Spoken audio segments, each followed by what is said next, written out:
Hyderabad RTC cross రోడ్లోనే BRS కార్యాలయంలో media సమావేశం నిర్వహించారు. అనంతరం రాష్ట్ర ట్రాన్స్పోర్ట్ మజ్దూర్ మహాసంఘం జాతీయ ప్రధాన కార్యదర్శి అల్లూరి రవిశంకర్ మాట్లాడుతూ ఎంపీ ఎన్నికల ముందు బీఆర్ఎస్ పార్టీ బంద్ పిలుపుతో డ్రైవర్లను తప్పుదోవ పట్టిస్తున్నారని, 10 ఏళ్ల బీఆర్ఎస్ ప్రభుత్వ హయాంలో ఏ ఒక్కరోజు డీసీఎం ఆటో డ్రైవర్ల సమస్యలపై గల మెత్తని యూనియన్ నాయకులను డీసీఎం గూడ్స్ వాహన డ్రైవర్ల సమస్యల పరిష్కారంలో ప్రభుత్వం చొరవ చూపాలని, ప్రభుత్వం స్పందించని పక్షంలో ఉద్యమ బాట తప్పదన్నారు.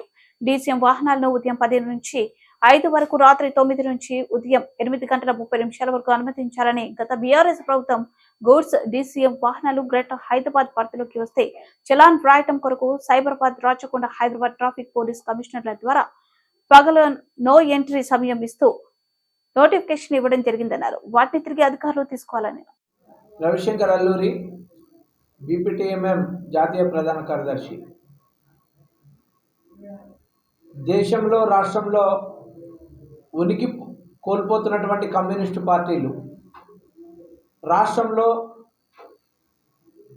టీఆర్ఎస్ పార్టీ వాళ్ళ ఉనికి కాపాడుకోవడానికి, వాళ్ళ రాజకీయ లబ్ధి గురించి పార్లమెంట్ ఎన్నికల ముందర దేశవ్యాప్తంగా కమ్యూనిస్టులు రాజకీయ సమ్మెకు పిలిపిస్తే టీఆర్ఎస్ పార్టీ కార్మికుల్ని అడ్డుపెట్టుకుని తెలంగాణలో సమ్మెకు పిలిపిస్తూ ఉంది. మీ ఉనికి కాపాడుకోవడానికి కార్మికులు, డ్రైవర్లు ఎందుకు అని చెప్పేసి బిఎంఎస్ ప్రశ్నిస్తూ ఉంది. ఈరోజు మోడీ గారికి వ్యతిరేకంగా కార్యక్రమం చేయాలంటే పోండి ఢిల్లీకి. నీకు తెలంగాణలో ఏదైనా సమస్య ఉంది అని అంటే నీ సమస్య గురించి అసెంబ్లీలో కొట్లాడుకో. కానీ ఈరోజు డ్రైవర్లను అడ్డు పెట్టుకుని సమ్మెకు పిలిపిస్తూ రాజకీయం చేస్తే కనుక డ్రైవర్లు సహించారనేటువంటిది మేము తెలియజేస్తూ ఉన్నాం. సమస్యల విషయంలో మొట్టమొదటి నుంచి ఆటో డ్రైవర్ల దగ్గర నుంచి మొదలు పెడితే ఇతర ప్రైవేట్ రవాణా కార్మికుల సమస్యల వరకు కూడా వాళ్ళ యొక్క సమస్యల్లో భారతీయ మజ్దూర్ సంఘ్ బిఎంఎస్ఏ కొట్లాడింది. మహిళల ఉచిత బస్సు ప్రయాణాన్ని మేము వ్యతిరేకించాం. అంటే మీరు ఇవ్వండి, కానీ దీనికి కొన్ని మేము మార్గదర్శకాలు కూడా మంత్రి గారికి చెప్పాం. ఎక్కడైతే ఆటోలు, బస్సులు కాంపిటీషన్ ఉంటుందో అక్కడ మీరు బస్సుల సంఖ్య తగ్గించండి.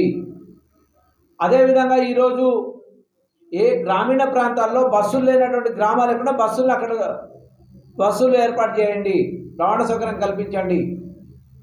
అదేవిధంగా ఆటోలను కింద స్థాయి దగ్గర నుంచి మొదలు పెడితే సచివాలయం అంటే గ్రామ సచివాలయం నుంచి మొదలు పెడితే సెక్రటేరియట్ వరకు కూడా అన్ని ప్రతిగా ఆటోలు ఉపయోగించుకోమన్నాం. దీని గురించి ఆలోచన చేస్తామన్నట్టు ప్రభుత్వం.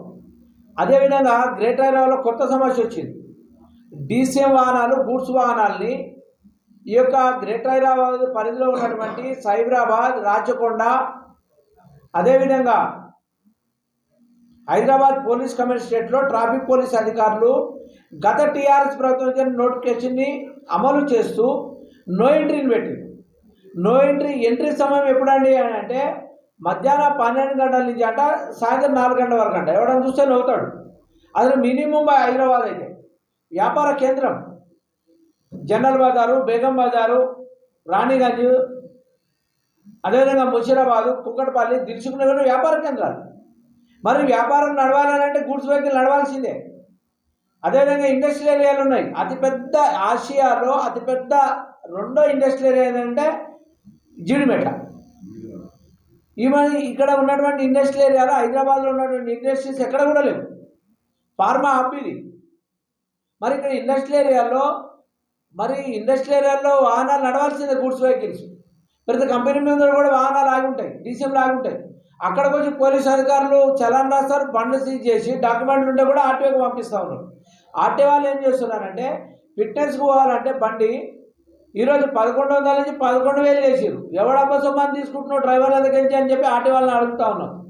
ఈ విషయాల మీద ప్రభుత్వం దృష్టి పెట్టాలా, రవాణా శాఖ మంత్రి గారు స్పందించాలని చెప్పి మేము డిమాండ్ చేస్తూ ఉన్నాం. అదేవిధంగా నో ఎంట్రీ సమయం ఏదైతే ఉందో దీన్ని తగ్గించండి. ఎంట్రీ సమయం ఉదయం 10 నుంచి సాయంత్రం 5 వరకు పెట్టాలని చెప్పి మేము డిమాండ్ చేస్తూ ఉన్నాం. కాబట్టి ఇన్ని రకాల పోలీసు వేధింపుల నుంచి, ఆర్టీ అధికారుల వేధింపుల నుంచి రవాణా కార్మికులను మీరు కాపాడండి. ఈ విషయంలో రవాణా సంఘాలతో చర్చలు జరపండి. అదేవిధంగా ఆటో డ్రైవర్లకే కాకుండా మొత్తము ఎలక్ట్రికల్ ఆటోలు కానీ, డీసీఎంలు కానీ, లారీలు కానీ, జేసీబీలు కానీ, ట్రాక్టర్లు కానీ, అంబులెన్సులు కానీ అన్ని రకాల డ్రైవర్లకు సంఘం బోర్డు ఏర్పాటు చేయండి అని చెప్పేసి మేము డిమాండ్ చేస్తూ ఉన్నాం. కాబట్టి ఈ నెలాఖరు వరకు ప్రభుత్వము మేము ఆలోచన చేసుకుని మళ్ళీ సమావేశానికి పిలుస్తామంది. ఈ సమావేశానికి పిలిచేలో కూడా సమ్మె ఎందుకు? కాబట్టి ఈ నెలాఖరులో కూడా కనుక సమావేశానికి రవాణా శాఖ మంత్రి గారికి పిలకపోయినట్టయితే తప్పకుండా మార్చి మొదటి వారం నుంచి భారతీయ ప్రైవేట్ ట్రాన్స్పోర్ట్ మజ్దూర్ మహాసంఘం రోడ్ల మీదకి వస్తుంది. వందలాది మంది కార్మికులు